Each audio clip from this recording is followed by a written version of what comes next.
দর্শক, আমরা এবার আপনাদেরকে মাছ মাংসের বাজারের খবর জানাবো। ভোলা থেকে যুক্ত হচ্ছেন সহকর্মী ছোটন সাহা।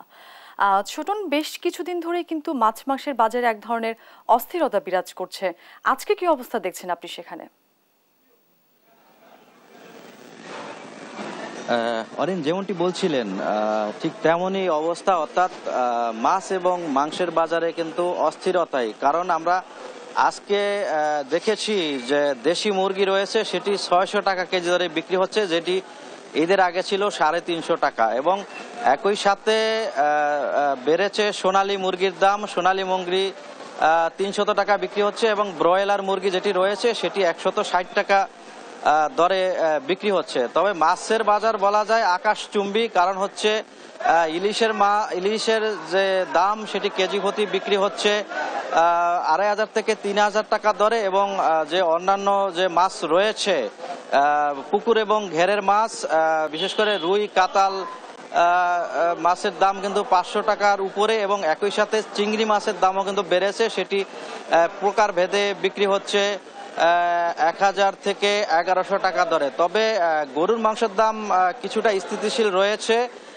বেড়েছে খাসির মাংসের দাম। খাসির মাংস কিন্তু কেজি প্রতি বিক্রি হচ্ছে 1100 টাকা দরে। এই যখন অবস্থা, এই অবস্থার কারণে যারা ক্রেতা রয়েছেন তারা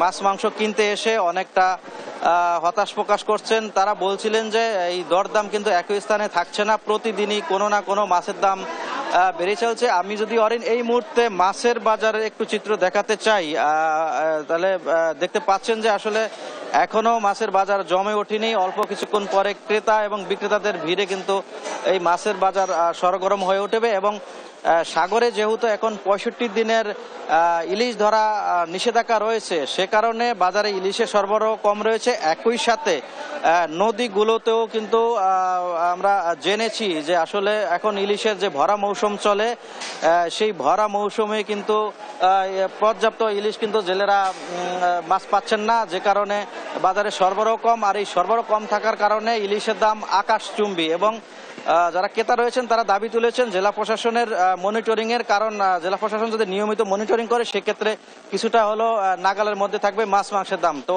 এ ছিল আমার কাছে আজকের বাজারের মাছ এবং মাংসের দরদাম নিয়ে সর্বশেষ তথ্য। ফিরে যাচ্ছি স্টুডিওতে অরিনের কাছে। অরিন।